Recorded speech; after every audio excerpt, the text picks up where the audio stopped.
Bonjour à toutes et à tous, bienvenue dans Mise à fait, le rendez-vous des faits d'histoire. Aujourd'hui, on va parler d'un sujet qui, à mon sens, est peu abordé et qui pourtant a, à sa manière, marqué l'histoire de la Martinique. Il s'agit de l'affaire Chalvet. Et pour nous en parler, d'abord des éléments de contexte, puisque nous avons la grande chance d'avoir avec nous Robert Saillé, qui est historien. Bonjour, monsieur Saillé.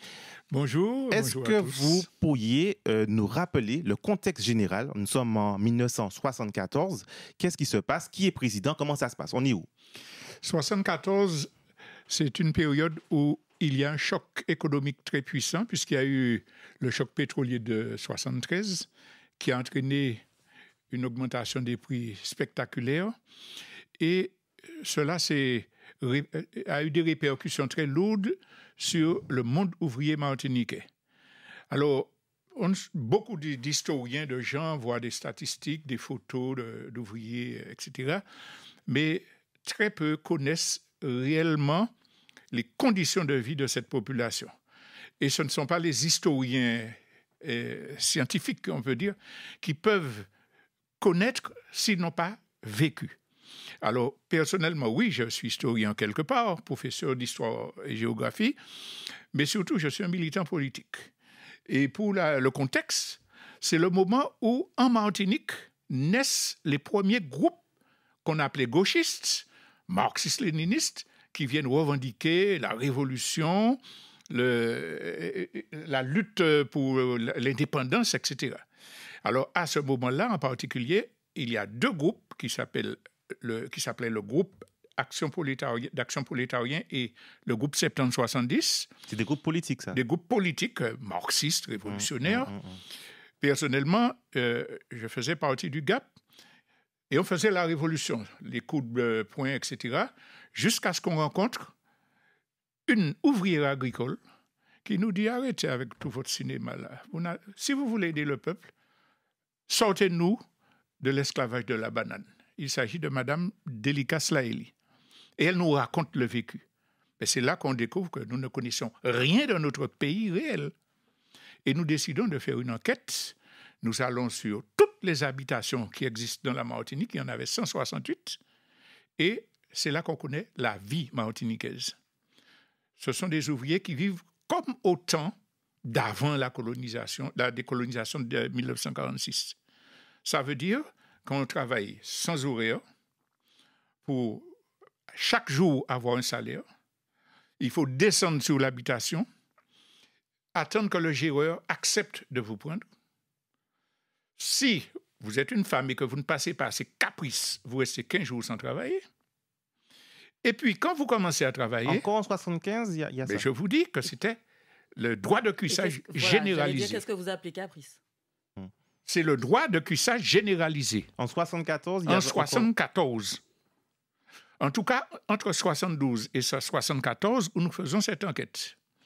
Ces ouvriers n'ont pas de tâches limitées.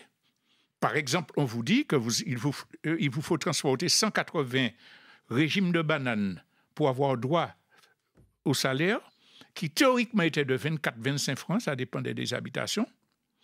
Les gens touchaient en réalité entre 14 et 15 francs par jour de travail. Pourquoi? Parce que nous avons vu ça de nos yeux. Nous sommes allés sur l'habitation Concorde, où on a vu un bonhomme avec un petit cahier, censé mettre un petit trait chaque fois que l'ouvrière dépose un régime sur le... Et puis il fait semblant d'écrire. On était allés espionner. Et donc, ces gens-là, quand ils touchent leur maigre salaire, on les appelle le vendredi, près de la boutique de l'habitation. On était exactement comme en 1870. Il y a une boutique sur chaque habitation. Les ouvriers... La boutique appartient à qui? La boutique appartient au propriétaire de la plantation. Donc, on prend son salaire et on va payer ce qu'on doit au prix vendu par la boutique de l'habitation. En plus, on est soumis à des contraintes quand on a une case sur l'habitation. On est soumis à des contraintes quand on attache son bœuf sur l'habitation. Et quand on tue son bœuf pour faire la rentrée de ses enfants ou pour un mariage ou un baptême, le géreur et le béquet viennent prendre les meilleures parties gratuitement et puis vous vendez le reste. Où vit-on? On vit dans des cases de 2 pièces en fibrociment couvertes de tôle, sans eau, sans électricité, ce qu'on appelle narsal, le salon, et puis la chambre où tout le monde dort, promiscuité, etc. C'est ça la vie des ouvriers agricoles que nous avons vu dans les 168 plantations de les quartiers riverains. C'est plutôt dans le nord de la Martinique, hein, ou c'est dans toute la Martinique? Jusqu'à Simon, il y avait la dernière, au François, il y avait la dernière sur laquelle on avait enquêté. Donc il y a cette misère. Et puis on a le choc pétrolier dont j'ai parlé, qui fait que les prix doublent pratiquement de l'huile ou de la morue. Ben, on a pratiquement le double en quelque peu de temps. Et le salaire n'a augmenté que de 3, 4, 5 centimes parfois. Et c'est là que des ouvriers agricoles commencent à s'organiser et pour préparer une grève. La préparation de la grève, il y a des gens qui ne connaissent pas l'histoire de leur pays, qui disent que c'est une grève spontanée. La préparation de la grève a commencé en 72 jusqu'en 74 avec l'aide des militants des 2 organisations, le GS dans le nord et nous on était plutôt dans le centre et un peu dans le sud. Et donc, on forme des comités d'habitation, on prépare les revendications, on discute des méthodes de grève et on est prêt à préparer une grève générale quand une habitation... Alors, on va pas revenir sur ça. On ne va pas revenir, mais je veux dire qu'il y a un travail politique qui se fait. Avec même de l'alphabétisation. Alphabétisation et soutien scolaire pour les enfants, etc. Coup de main pour aider les gens à voir des... Donc, misère extrême qui s'accentue, apparition d'un mouvement politique d'extrême gauche dans un contexte de crise économique. Et avant ça, avant cette enquête-là, on ne savait pas qu'en Martinique, il y avait encore des gens qui vivaient dans ces conditions-là. J'étais un militant. J'ai vécu au Montrouge pour mes vacances, etc. Mon père était quelqu'un de gauche. Je me croyais révolutionnaire. Je ne connaissais rien de cela. Et c'est pour ça, petite parenthèse, je dis à tous les militants qui prétendent faire avancer la Martinique, si vous n'allez pas connaître votre peuple, restez chez vous plutôt. Parce que vous faites des bêtises et vous entraînez sur des mauvaises voies. Il faut connaître ça et savoir se remettre en cause. Alors, mais pourquoi on n'avait pas connaissance? Pourquoi on ne savait pas qu'il y avait ce qui existait toujours? Pourquoi, en fait, il y avait une méconnaissance de cette pauvreté-là? Parce que la coupure entre les classes sociales était très évidente, très forte. La petite bourgeoisie, les enseignants, tout ça, vivaient dans leur monde. Alors, ils connaissaient la servante qui venait de la campagne. Ils connaissaient... le vieil oncle chez qui on allait s'approvisionner en dachine de temps en temps. Et puis est-ce que tout ça ne se passe pas aussi en vase clos? C'est-à-dire, un ouvrier, il vit uniquement quelque part sur l'habitation, parce qu'il y travaille presque toute sa vie, tout son temps. C'est un peu vrai qu'il vive en habitation, mais au-delà, il y a des réseaux de quartiers. Et il y a une économie parallèle. Justement, beaucoup de personnes n'insistent pas sur cela. Si les gens survécu, si les gens survivent, on peut survivre, c'est parce qu'il y a un réseau économique dans toute la Martinique où les gens s'entraident. Quelqu'un du Lamentin a besoin de plants de dachine pour faire son jardin, il sait chez qui il faut aller à Besaudin pour en avoir, etc. Et il y a des échanges, il y a vraiment une cohésion sociale assez forte entre les gens de la base. Ça, c'est le contexte sociologique que je veux décrire. Et donc, du coup, il y a un mouvement de grève qui se prépare. Effectivement, il y a une tension dans la population, une extrême pauvreté. Et avec vous, Madame Léotin, qui avait travaillé justement sur les événements de 74, comment ça démarre? Qu'est-ce qui s'est passé après? Oui, avant de dire le démarrage lui-même, je vais dire 2 petits mots encore sur le contexte. Vous avez présenté Robert Saé comme un historien. Robert Saé, c'est surtout un militant politique, patriote, et je dirais une des chevilles ouvrières du mouvement de grève de janvier-février 74. Et les témoignages qu'il apporte, ce qu'il dit, c'est important d'avoir toujours des gens vivants qui ont justement vécu ces événements. Pour le contexte général aussi, Bon, on est sous la 5e République, vous me direz, comme aujourd'hui, mais on est toujours sous des gouvernements de droite. C'est qui, 74? En 74, c'est Georges Pompidou qui est président. Avant, il y avait De Gaulle. Après Pompidou, c'est la droite. Mais Pompidou va mourir quelques semaines après les événements de février, mais ce sera Valéry Giscard d'Estaing qui est aussi un homme de droite. Hein. Donc vous avez quand même une situation qui est très difficile, ce qui explique en partie la répression qu'il y aura. Il aura fallu attendre Mitterrand pour pouvoir avoir quelqu'un de gauche. Alors il y aura d'autres rapports, oui. Le premier président de gauche, ce sera François Mitterrand, mais c'est en 81.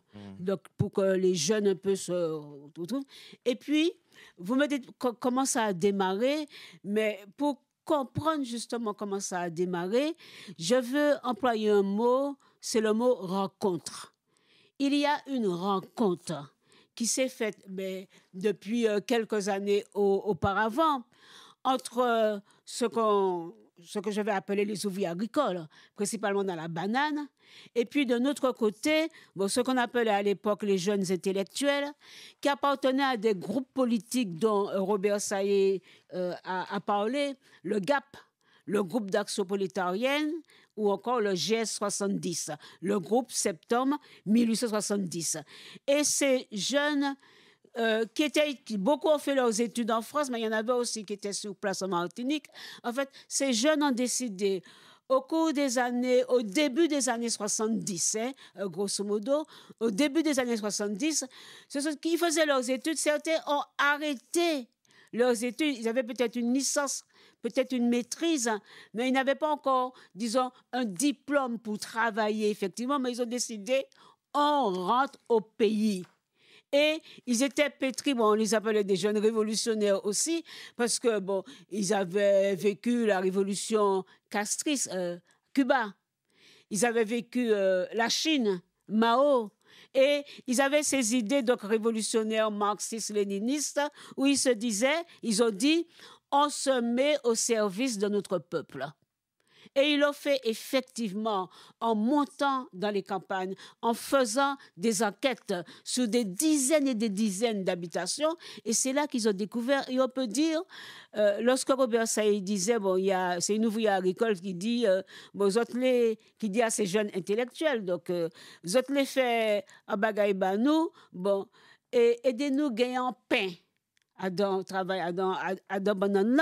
Ça veut dire qu'il fallait connaître effectivement ce monde des ouvriers agricoles et puis il fallait leur apporter, ces jeunes ont apporté aux ouvriers une formation syndicale, une formation politique, de l'alphabétisation parce que beaucoup ne savent ni lire ni écrire. Donc je dirais que pour comprendre ce mouvement, il y a eu cette rencontre entre les ouvriers agricoles qui étaient un petit peu oubliés dans le paysage, même le paysage social. Ils étaient un petit peu oubliés. Et puis, ces jeunes donc, qui sont rentrés en Martinique et qui ont dit on doit se mettre au service de notre peuple.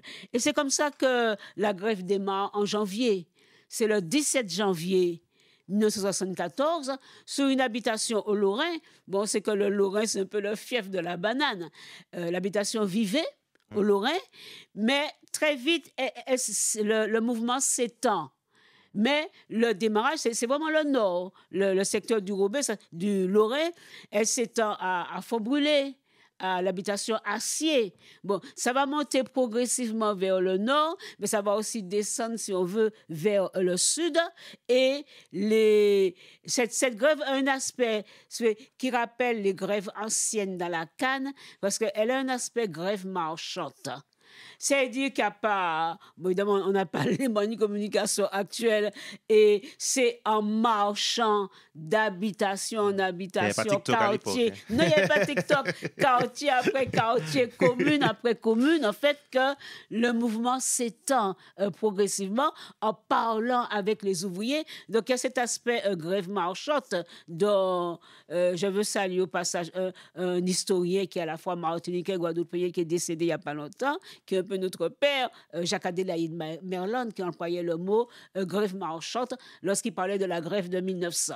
Donc, cette grève a cet aspect, même si une partie de la marche se faisait quand même en voiture, parce que ces jeunes intellectuels-là, justement, des groupes politiques, ils mettaient leur voiture à disposition des ouvriers pour passer comme ça de commune en commune. Donc, il y a cet aspect-là, c'est cette idée de rencontre qui fait qu'il y a à la fois les conditions objectives, choc pétrolier, salaire de misère, des conditions de travail inhumaines, on ne respecte pratiquement rien parce qu'il n'y a pas de convention collective dans la banane. Donc il y a cet aspect conditions objectives et puis il y a l'aspect conditions subjectives, c'est-à-dire la formation, les éléments de compréhension qui ont été apportés par les groupes politiques qui travaillent donc au cœur sous ces habitations bananières. Et c'est ce phénomène-là qui explique en fait le déclenchement de la grève et qui explique que le mouvement est sérieux.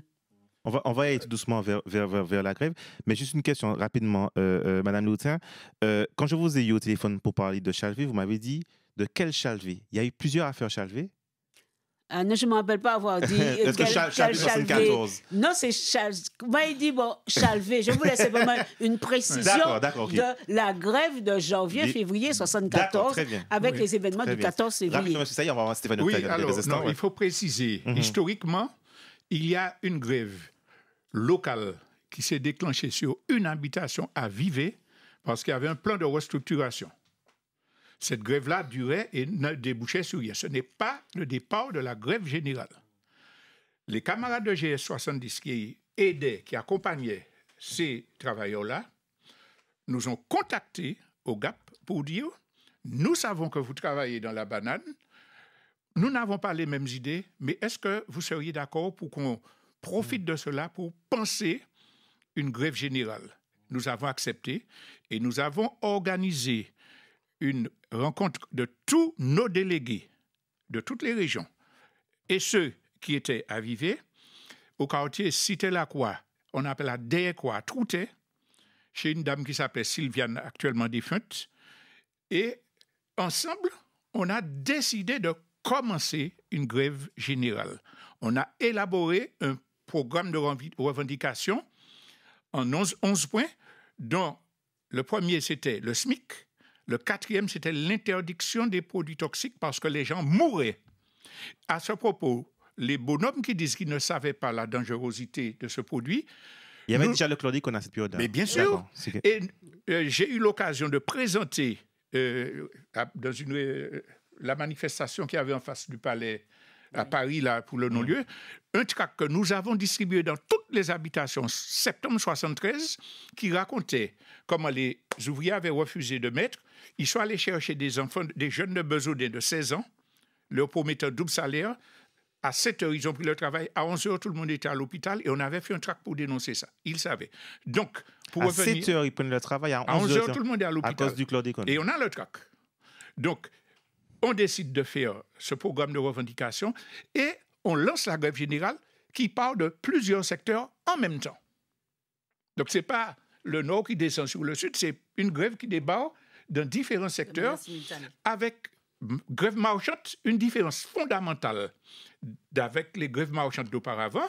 Auparavant, c'était les éléments les plus durs qui parfois se déguisaient, qui descendaient avec bâton direct au travail, tandis là que les ouvriers arrivaient disciplinés, les gens avaient peur. J'ai vu de mes deux yeux une dame d'un hangar de Montvert qui avait tellement peur qu'elle a sauté sur une grille, elle s'est déchirée toute la cuisse sur un bout de... Et les ouvriers qui disent « Mais papa, nous qu'à venir ces droits, nous pas qu'à obliger les autres. » Et toutes les équipes étaient comme ça, disciplinées. C'est pour ça que les forces de l'ordre ont essayé d'attaquer. Alors, je ne sais pas s'il faut déjà parler des affrontements, mais on va revenir. Mais pour le point d'histoire, c'est qu'il y a une grève locale et puis il y a une décision collective entre tous les délégués qui décident d'une grève générale et qui parlent de plusieurs secteurs. Vous aviez quel âge à l'époque, M. Obersaï, quand 74, ça fait très longtemps ça. Et j'avais la vingtaine et quelques. La vingtaine. Et vous, Stéphanie Octavia, 74? Alors, autre précision. Je n'étais pas né. Autre précision. C'est très peu de militants qui ont abandonné leurs études pour venir faire ce travail-là. Et le mythe des intellectuels gentils qui viennent, c'est pas ça. Parce qu'il y avait les militants marxistes qui organisaient les travailleurs, et puis une série de petits groupes qui sont venus soutenir la grève au sein de l'UPSOA, et il y avait des bagarres politiques profondes entre les différents groupes, ceux qui venaient soutenir et ceux qui avaient organisé la grève. Donc le mythe des intellectuels qui se sont... C'est pas vrai ça, c'est pas comme ça que l'histoire marche. Alors, Stéphane Octavia, donc vous me dites que vous n'étiez pas encore né. Ah non, pas encore. D'accord. Merci Yanis. Mais du coup, est-ce que c'est une histoire que vous connaissiez déjà? Bien sûr. Alors, forcément, déjà de par mon métier de journaliste, donc c'est une histoire dont j'ai eu à traiter à plusieurs reprises, que ce soit en reportage, que ce soit en présentant les journaux. Nos intervenants, je les connais d'ailleurs à ce titre, et puis sur d'autres points d'histoire autour de la Martinique. Et puis, je m'intéresse, en fait, je suis profondément martiniquaise. Donc, je m'intéresse à ce qui se passe chez moi. Vous aviez travaillé sur un documentaire qui s'appelle Tout en Doc, une émission qui s'appelle Tout en Doc, qui était consacrée à la Foch Alvé. Est-ce que vous pouvez nous en dire quelques mots? Alors, c'était, si mes souvenirs sont bons, la saison dernière, je crois. Ah non, c'était le premier, je crois, de cette saison. Donc, c'était en septembre. Et en fait, le documentaire s'appelle Sous la cendre, le feu. Et je pense que déjà, le titre dit tout. Et il est signé notamment de Betty Raffaelli et de Maurice Ferlet. Donc, Betty Raffaelli étant une photographe qui est venue en Martinique autour de 70, 71, juste découvrir la Martinique. Et quand elle arrive ici, en fait, elle commence à prendre des photos au départ du centre, donc Fort-de-France, et puis elle s'éloigne un petit peu, elle visite les communes, et plus elle avance, plus elle explore, plus elle est choquée, parce qu'elle se rend compte qu'il y a vraiment une très grande différence sur le plan social entre la vie des Martiniquais et la vie des Hexagonaux. Et déjà, elle est profondément marquée. Donc, elle continue son reportage photo, elle fait quelques interviews audio avec un magnéto, enfin voilà. Et puis, elle repart. Elle repart vers 72. Et vers 74, elle a noué des amitiés ici en Martinique et quelqu'un la rappelle pour lui dire il faut absolument que tu reviennes parce que là débute quelque chose d'historique à mon sens et il faut que tu sois là pour couvrir ça. Et là, elle rapplique ici et en fait, elle vit tout, mais vraiment de l'intérieur. Et on le voit sur ces photos, on découvre des acteurs tels que Monsieur Saï qui est à côté de nous, mais on voit aussi d'autres personnes comme Monsieur Permal et on voit vraiment pas mal d'acteurs. On voit par exemple des photos, notamment d'Ilmani, de Marie-Louise. Enfin, voilà, des photos assez rares. Dont on va parler dans quelques instants. Voilà, et du coup, c'est assez choquant, c'est assez poignant. Elle a 90 ans aujourd'hui. Elle parle dans le documentaire. Et en fait, son regard, n'étant pas martiniquaise, frappe parce qu'elle est capable, même de là où elle est, avec son background, là où elle a été élevée, où elle a grandi, avec tous ses privilèges, de se rendre compte qu'en Martinique, il y a quelque chose qui ne tourne pas rond et que, même en étant en 2024, nous vivons encore quasiment comme en 74. Dans l'émission Tout en Doc, vous aviez donc des invités. Il y avait qui comme invité? Un invité. Colo Barst. Et on découvre que Colo Barst, en fait, finalement, est un acteur, un témoin, son père. Alors, vous allez rajouter. Je pense que vous allez enrichir l'histoire. Moi, en tout cas, ce qu'il me raconte, c'est qu'il était le fils du gendarme, du policier, qui est venu sur la plage trouver le corps. On va trop loin, on va trop loin. Et que. On est en train d'en parler. On va parler. Et donc, il a vu ça de ses yeux de jeune. Il avait genre 16 ans. Et donc, voilà, il nous raconte un petit peu ce qu'il a vécu. Et en fait, ça a fait de lui quelqu'un de profondément, après, militant et presque révolté, en fait. Le fait d'avoir vécu tout ça de l'intérieur, ça l'a transformé jusqu'à aujourd'hui. En fait, son oncle était ouvrier agricole. Dans un micro, monsieur. Pardon, son oncle était ouvrier agricole et a un peu participé à certains mouvements. Ok, en plus. Donc, en plus, il nous en a pas parlé. Et c'est lui qui a raconté certains éléments à. On va parler de Colo Barst dans quelques instants, puisqu'on va passer sa chanson, d'ailleurs iconique. Alors, moi, j'avais une question, puisque j'ai parlé donc des témoins. Est-ce que c'est difficile pour vous d'avoir des invités et tout? Parce que moi, j'ai galéré à avoir des gens de la mairie de Basse-Pointe. Est-ce qu'à Basse-Pointe, c'est un sujet tabou? Toujours, hein? Non, il y a des témoins. Personnellement... Je parle de mairie et compagnie. C'est sensible à Basse-Pointe? Mais il y avait des témoins, beaucoup de témoins lorsqu'il y a eu les commémorations à Chalvet précisément, sous l'égide de 4 communes. Et nous avons emmené une dizaine de témoins de l'époque. Mais pour vous dire que on avait parlé de témoins, j'avais pensé que c'était pour les 16 de Basse-Pointe, c'est pour ça qu'il y a une... Mais ce soir, par exemple, il y a une réunion en face de chez Josette Beaumarais, c'est-à-dire à 2 maisons de l'endroit où on avait décidé de faire la grève. Et c'est là, dans ce même quartier, que des grévistes de 1974, dont Josette Beaumarais, Gisèle Gros, qui est décédée en décembre, et Juliette Péloponnèse, qui était actrice de la grève, c'est là que nous avons décidé de faire le collectif des ouvriers agricoles empoisonnés par les pesticides, à leur initiative. Donc, il y a des témoins. Mais ils ne sont pas toujours partants pour intervenir dans les médias. Il y a beaucoup de témoins, ils parlent dans les commémorations ou des choses comme ça, mais c'est vrai que quand on les invite à la radio ou à la télé, c'est compliqué. Ils s'en méfient, oui, c'est parce compliqué. que les médias ne parlent pas tout de leur point de vue. D'accord. Mais on voudrait les inviter pour qu'ils en parlent. Oui. Mais c'est... Non, mais c'est vrai. Madame Loutin. Mais ce n'est pas un sujet tabou dans le nord de la Martinique, en particulier à Basse-Pointe. Depuis 1974, ça va faire 50 ans, chaque année, il y a un syndicat qui s'appelle l'UGTM qui monte à Chalvet chaque année, en février. Voilà, il y a un pèlerinage. Oui, c'est devenu une sorte de pèlerinage et ça se fait depuis 50 ans. Donc, les gens n'ignorent pas. Et je me rappelle d'ailleurs, il y a une année, la CTM a fait une commémoration avec les élèves des collèges de Basse-Pointe et du Lorrain. Et il y a un média, je ne sais plus quel média, qui a interrogé une élève. C'était une fille du collège qui a demandé, mais est-ce que tu avais déjà entendu parler de Chalvet? Elle a dit oui, ma grand-mère m'a raconté ce qui s'est passé. Donc, ça se transmet également dans les familles. Ce n'est pas un sujet tabou, en fait, Chalvet. Est-ce qu'on peut aller maintenant vers les événements? Qu'est-ce qui s'est passé, Madame Léotin, Monsieur Saïd? Je vous écoute. Là, je suis tout à vous. Qu'est-ce qui s'est passé après? Alors, si on veut, le démarrage grève générale, effectivement, c'est cette réunion qui s'est faite à Trouter, au Robert, effectivement. Mais on est dans un contexte général, en fait, de mouvements. Parce qu'il y a des mouvements dans une série soit d'usines, soit d'entreprises, dans les banques aussi. Les lycéens aussi ont fait un mouvement sur les tarifs de la pension, de la demi-pension. Il y a des mouvements dans la boulangerie, il y a des mouvements à France Santé, parce qu'on est dans ce contexte de vie chère, justement, après le premier choc pétrolier. Mais il faut dire que les choses...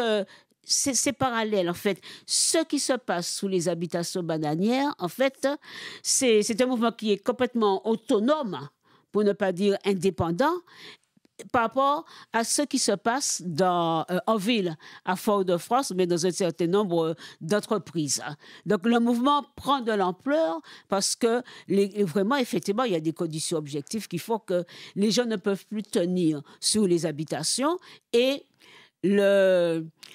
lorsque effectivement, les journaux, c'est principalement France Antique à cette époque-là, dit bande de grévistes qui arrivent sous les habitations, mais en fait, ce sont des groupes qui sont bien organisés, qui savent ce qu'ils veulent, qui parlementent avec les ouvriers qui travaillent encore.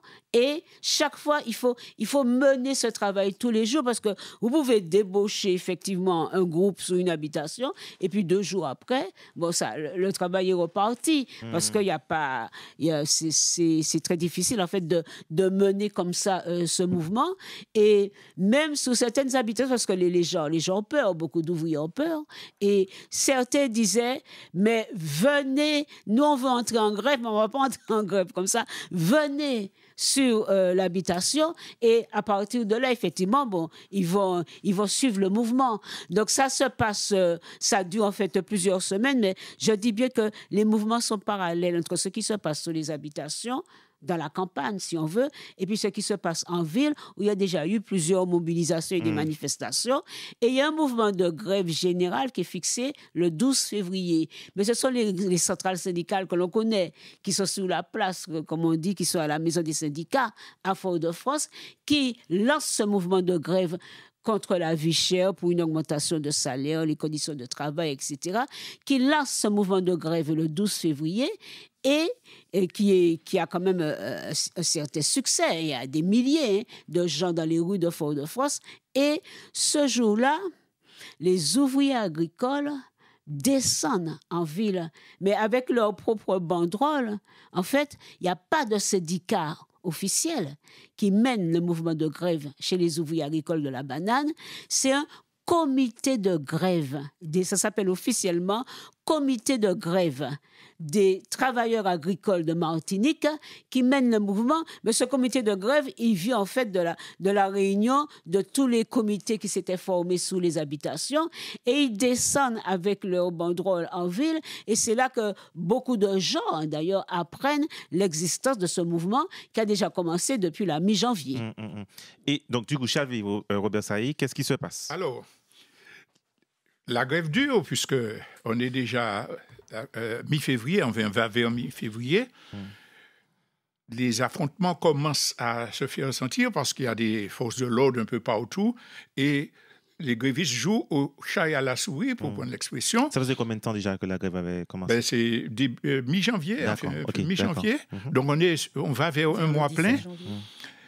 Mais il y a un bonhomme mort à présent qui s'appelle Clément Barbara, qui connaît la Martinique comme sa poche, qui avait participé à la grève de Cannes de 1956.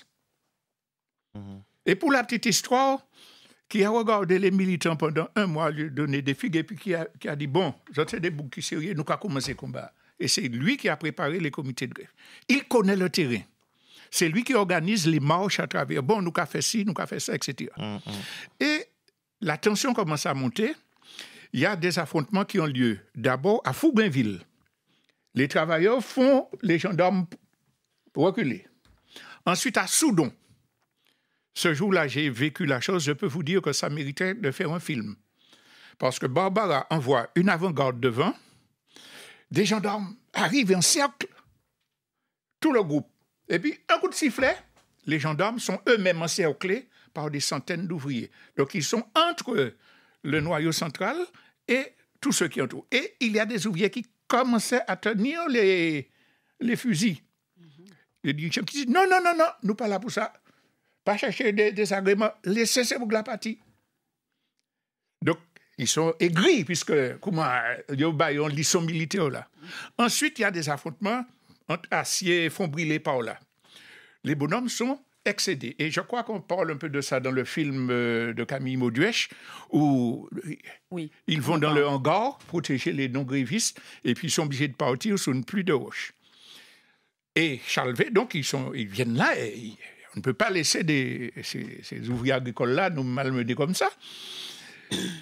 Ce jour-là, c'est pas un Zoé m'a dit, il semble que Ilmani aurait dit à sa famille, je dis, papa Rapati, c'est soit nous gagnons, soit il mort.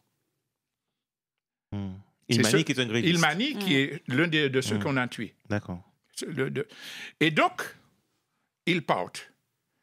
Ce jour-là, Madame Cabrimol, Montoy, avait dit, nous parler intellectuel vini.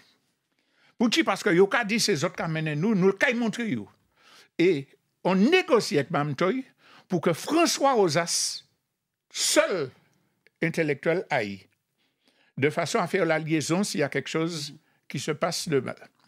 Donc, les événements arrivent.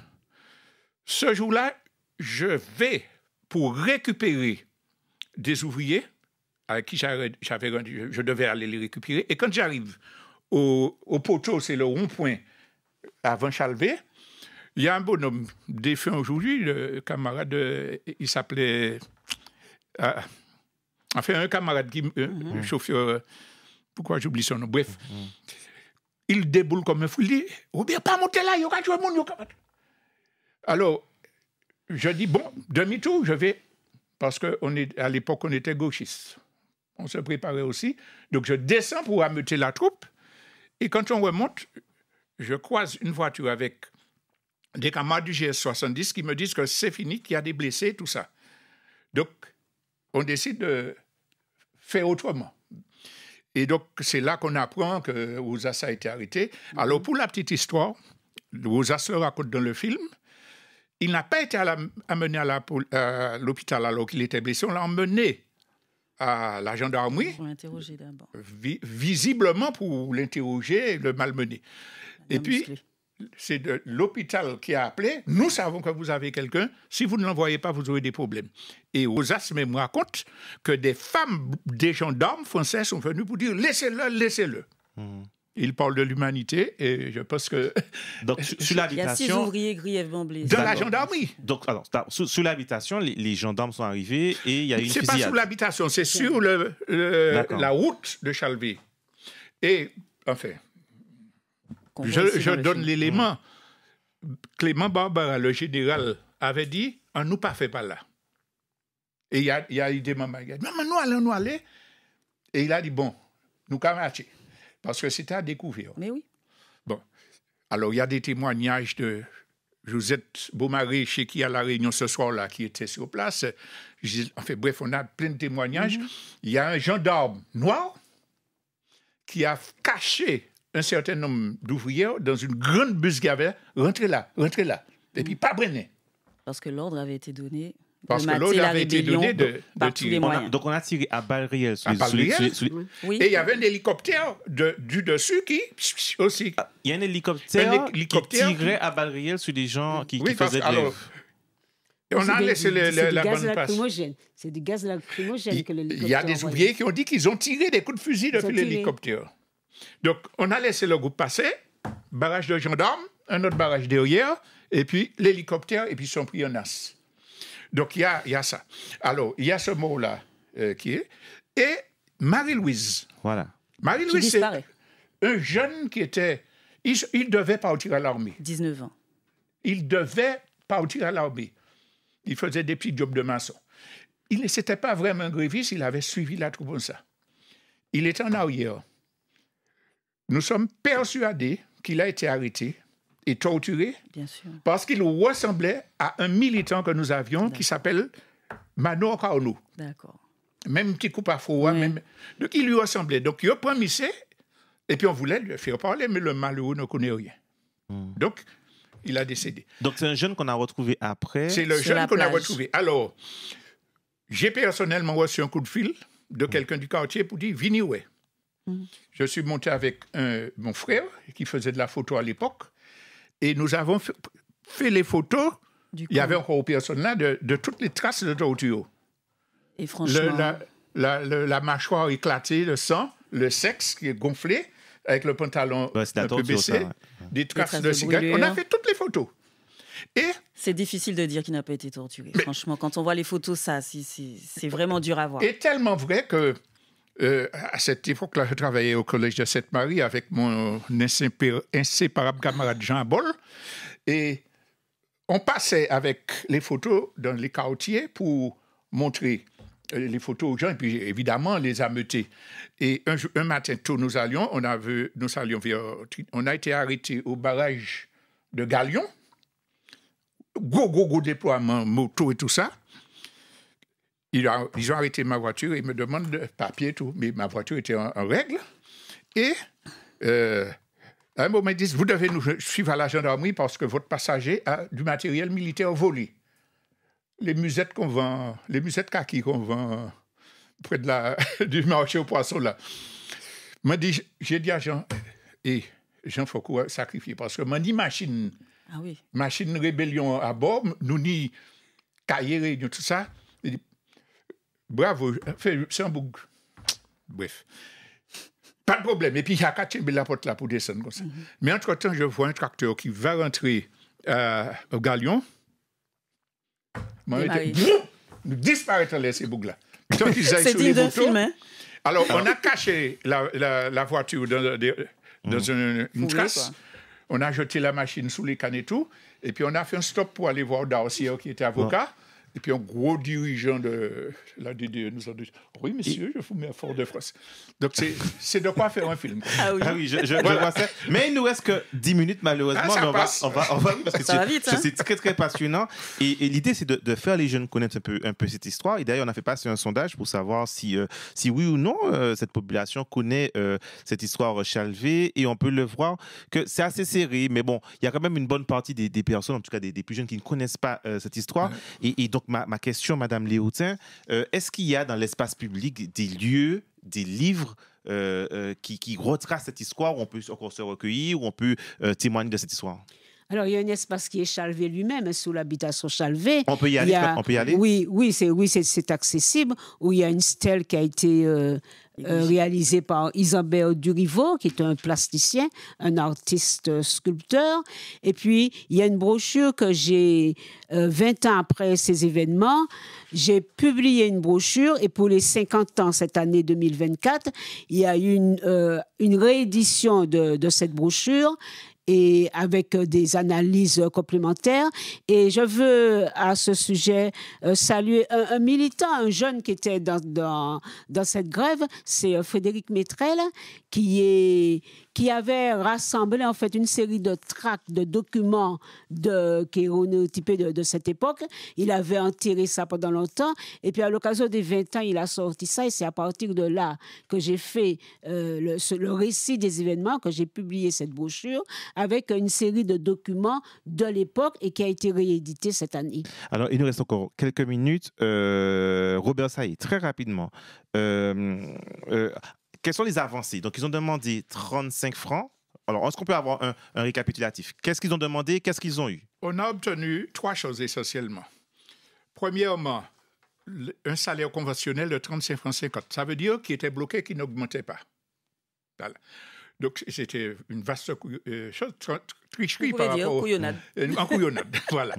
On a obtenu, deuxièmement, que des cadres ouvriers s'étaient distingués et ont commencé à construire le premier syndicat, Union des travailleurs agricoles de Martinique.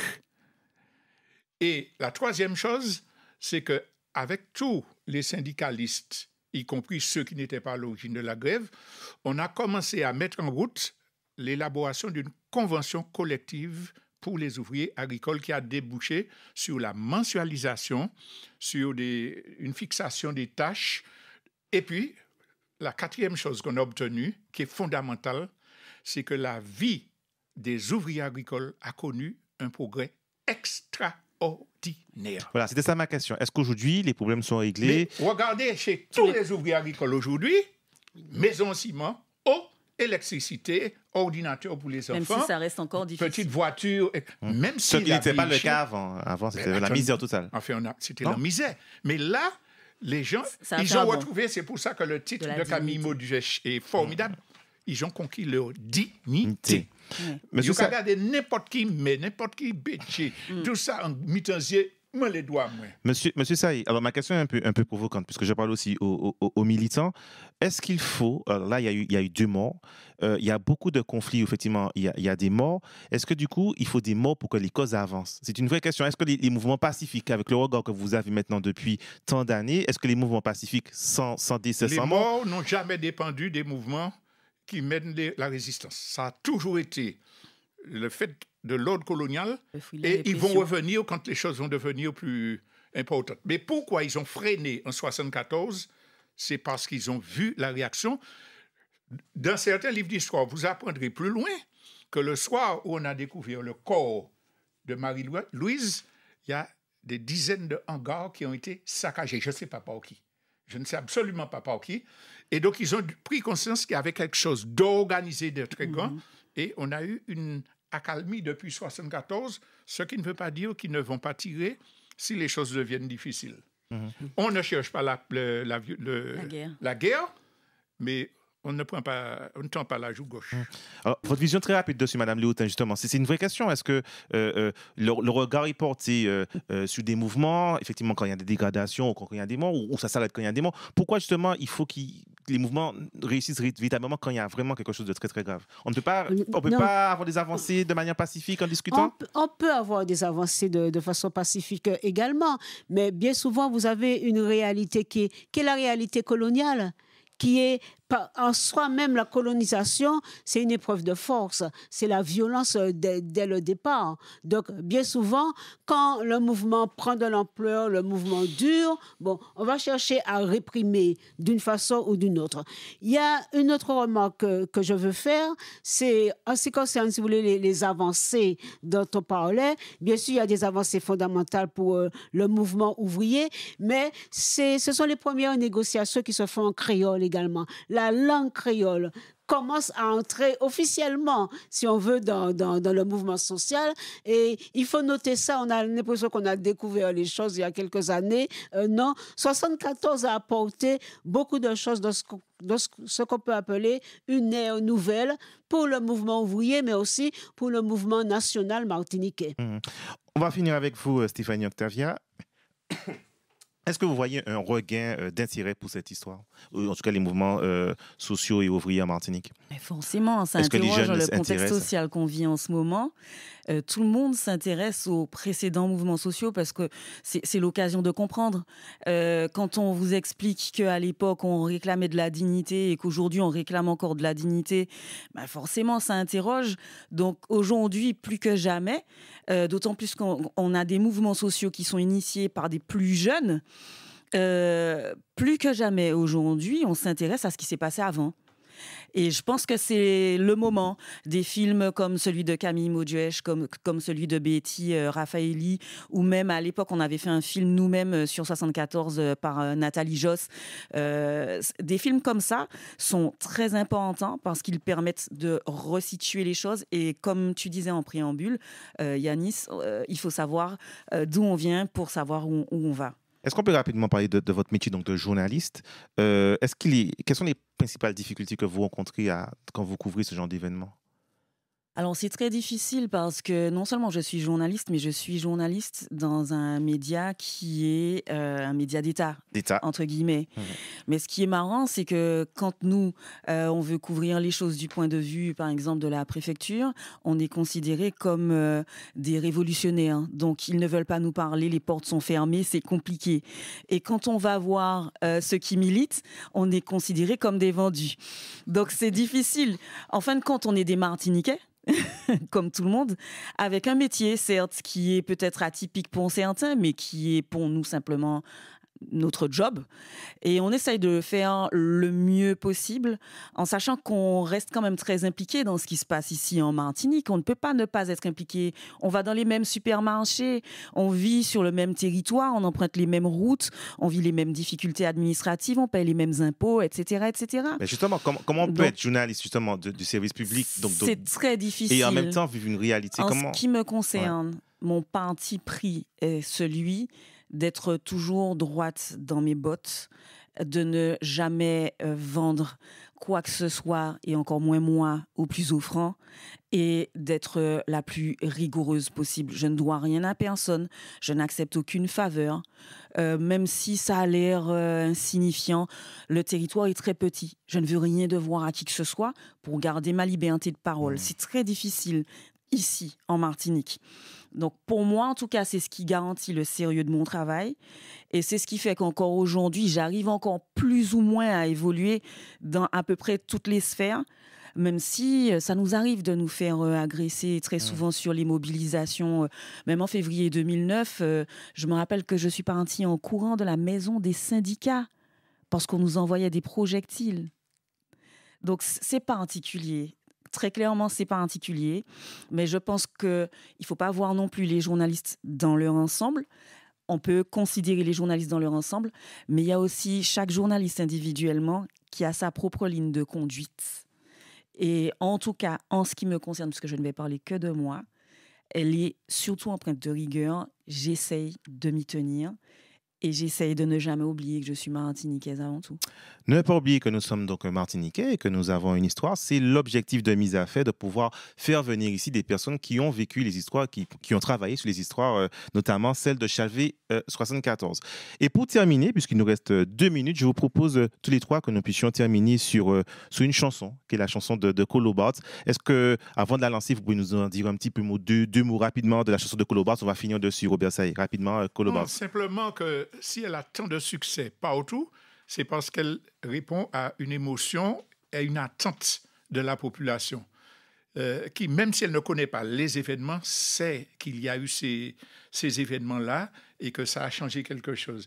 Donc, c'est le rôle des artistes qui sont populaires, hein, c'est de traduire le sentiment profond de la population. Et j'ajouterais quelque chose parce que non seulement elle répond à un sentiment de la population, mais surtout elle exprime une émotion qui était très forte chez l'artiste. Et en fait, quand l'artiste exprime comme ça une émotion, ça se ressent.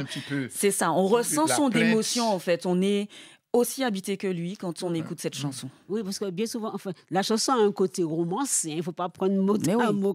C'est pas comme ça que ça s'est exactement passé. Mais c'est fait pour ça, la poésie, la chanson, la musique. Il y a un côté romancé. Et Colo Bart, il a été mon élève au lycée François Fanon à Trinité. La boucle jusqu'à présent, lorsqu'il me parle, lorsque je le rencontre, on sent l'émotion dans sa voix quand il raconte ces événements-là. Et comme moi, je pense que beaucoup de téléspectateurs ont connu cette affaire Chalvet à travers la chanson de Colo Bart. C'était Mise à Fait. Merci à tous et on se quitte avec Colo Bart, février 74.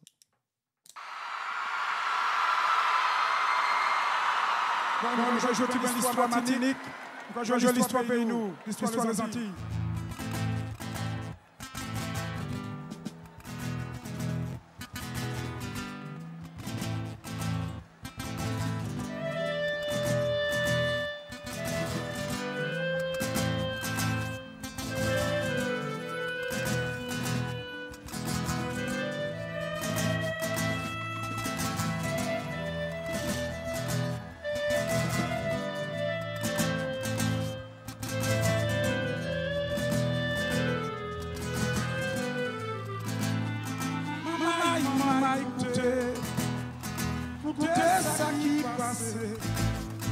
C'était en février 1974. C'était en février 1974. À dans Chanzanana, tout près commune Basse-Point, à sous-habitation Chalvet, des Péchéli ou Taillot, ouvriers agricoles. T'es qu'à manifester, mais j'étais remonté. Les journées banana, mal bien organisées. T'es qu'à revendiquer, déjà 3 jours de localité. Les négociations bloquées, Nenadi, ça fait pas tirer. Faut y aller, ça y aller.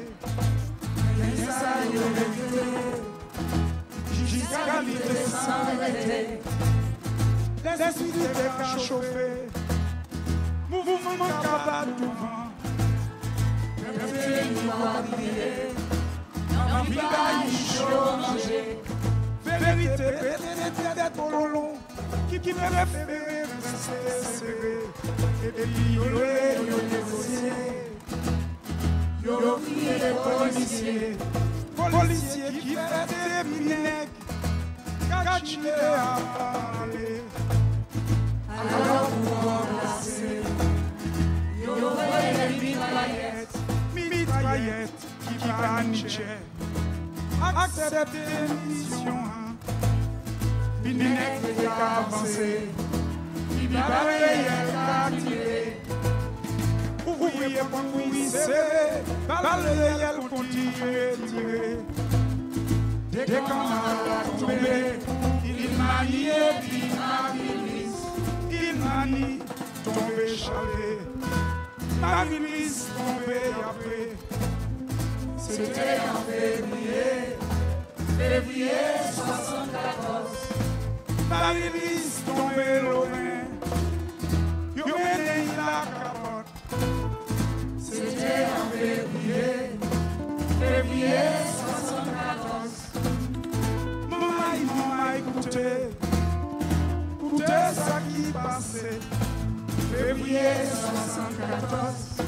jouer n'est qu'à chercher manger.